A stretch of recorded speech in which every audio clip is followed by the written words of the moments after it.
tough end to the season.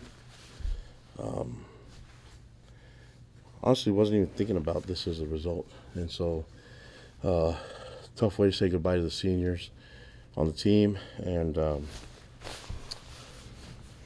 the obviously not the result we wanted, but congratulations to Oklahoma State. I believe they go to the Big 12 championship game now. Coach Gundy and his staff done an amazing job with their team, so they deserve it. We did everything we could, just came down to the end. Mistakes cost us, but the guys fought hard. I appreciate how hard they fought, and it just didn't make enough plays, especially in the second half. So that's where all three phases. We did everything we can. We threw the playbook at them a little bit, tried to find a way to get more possessions and things like that. But just overall, just really happy with the guys and their energy and the effort that they gave. We'll just build on this. Talk to the guys. This is now they know what to expect in the Big 12, and I think the off-season conditioning, and because we don't go to bowl game, we don't get those extra practices. We're going to have to figure out a way to take advantage of the workouts and take advantage of the time that we're given to overcome that and get the guys ready by the time we get to spring ball, and keep focusing on our install, but our fundamentals and technique. And by the time we put the pads back on in spring, we should be ready to roll. So that, and I think when they go into the off-season conditioning, they'll have something to look back on, and I think they'll have a little bit more urgency when they're getting their workouts in. So I imagine we're going to be stronger, bigger, and faster by the time we take the field again and play this conference schedule again next year. So just trying to find ways to learn and grow from this and get better, and we'll get this program where we want to be. I think for now, we wanted to go to bowl game. That's not part of it, and we'll just have to do without it.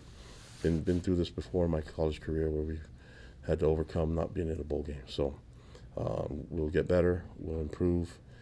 I thought it was a really cool environment today here in Stillwater.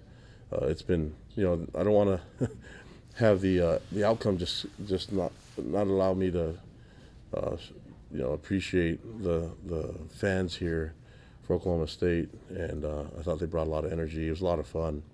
I thought the Oklahoma State players played with a lot of fire and energy. It was a good battle. So congratulations to them again, and we'll be watching them play next week, and be interested to see what happens with everybody playing their postseason, and away we go. But looking forward to building on this and getting better and making sure our program's even better next year. So I'll take any questions you guys have. On that 4th and 1 with about 5:30 to go in the Yeah. quarter, what was their consideration to go for it, and why ultimately did you not decide Yeah, to decide on the I wanted to go for it. I felt like I felt like we were closer on the spot. That maybe it was half a yard closer. And the problem is that if you go for it, then they're right away in field goal territory. But I don't know. I wanted to go for it. We were talking about it as a staff, and decided to punt the ball, and actually boomed a good punt and just went all the way into the end zone. If we're going to find a way down it, but even with it going to the end zone, you net a lot of yards on that. So it wasn't that decision that lost us the game. It was the drive that we gave up for them to get all the way through. Luckily, we were able to block a PAT to get a chance to kick a field goal in the end, to put it into extra time. But even through the whole thing, I think defensively, it's hard to keep that back. I mean, he's so good. It's hard to just keep him. Especially if I don't know how many, they gave him the ball 34 times, so they were committed to giving the ball a bunch, and so it's going to be really difficult to keep him, without his yards. And so I think we did the best we could. I think a couple times there was breakdown, we lost the edge, and that touchdown that we gave up when they went ahead. Even in the overtimes, I thought we gave him too many yards. But credit to them and credit to him, he's really good back. I don't know. I'm really trying to rethink as many decisions as we made. But I thought the onside kick would have been nice if we would have retained the ball. But I couldn't see where they thought that it was confirmed that was touched. I have no idea. I didn't have access to the screen like that. Where'd the offense go sideways? You felt in the second half, and ultimately the. Yeah, I have to watch the film. Mitch. I mean, I obviously we'd like to see more points on the board, because if we get some more production in the second half, it will help us out, and even sustain some drives. That we can get some relief to the defense. But even defensively, I thought we had more chances to get turnovers, and the turnovers cost us. I don't know how many do we have offensively, but that's a problem. We have to take care of the football, and my heart goes out to Isaac. I love him. I mean, this is a hard way to end the game, with a fumble, and he's been through so much, and he is distraught, and he's hurting right now in the locker room.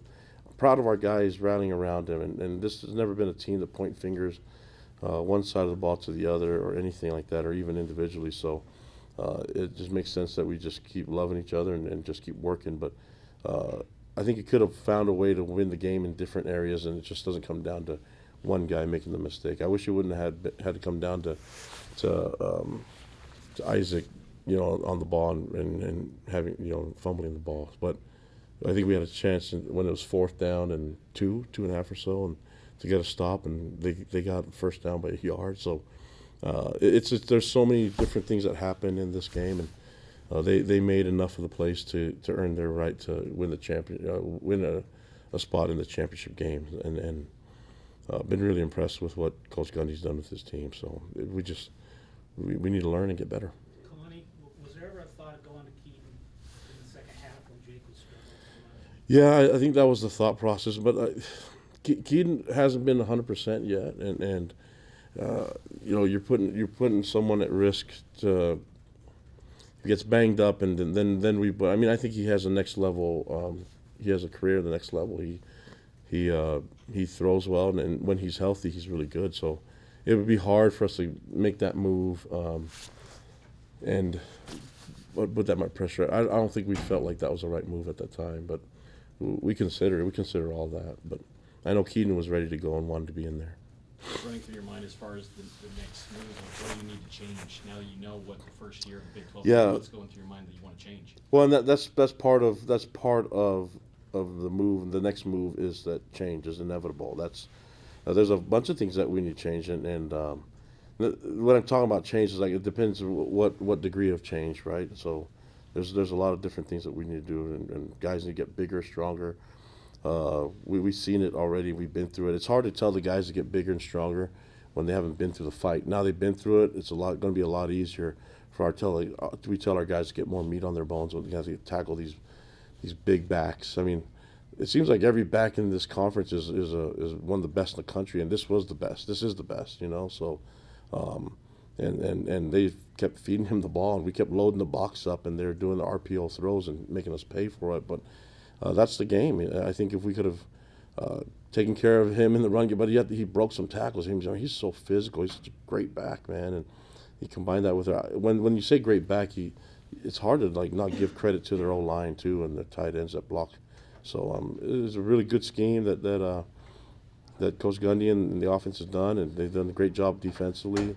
They created some turnovers. We didn't do enough on our end, but the hard part is just saying goodbye to all these seniors. These guys that have done so many good things for us, and our program is better because of those guys. Now we just got to make sure that we capitalize on them being here and learn from it and make everyone better. How much of the change conversation centers on the coaching staff? I know you asked earlier in the week, but yeah, that's part of it. I mean, everything. Side, everything. I have to evaluate all of it, and I know everybody wants to ask difficult questions because this is the end of the season for us, So, and it's not what we wanted, and there's a room for improvement in a lot of different places. So, I will get to that, and we will make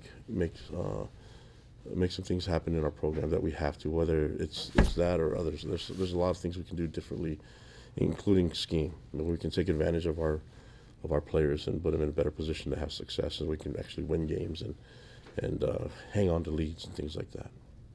Last couple of questions. Did Jake show you enough in 4 games, or do you feel like you're going to have to at least look at the transfer portal for a quarterback? I have to watch the film. We have a good group of quarterbacks that can play.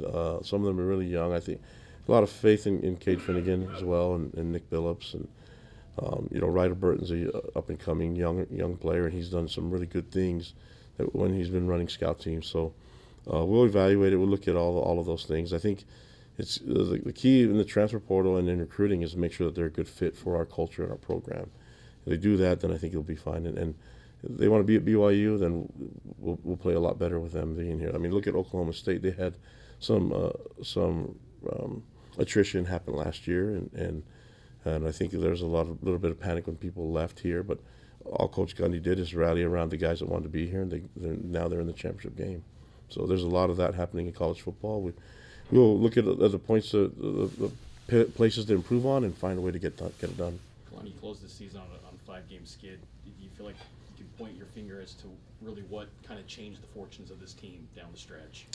During this losing streak. The losing streak's hard. I mean, but the guys didn't quit. They didn't quit their fight. I mean, I think there's we lost some really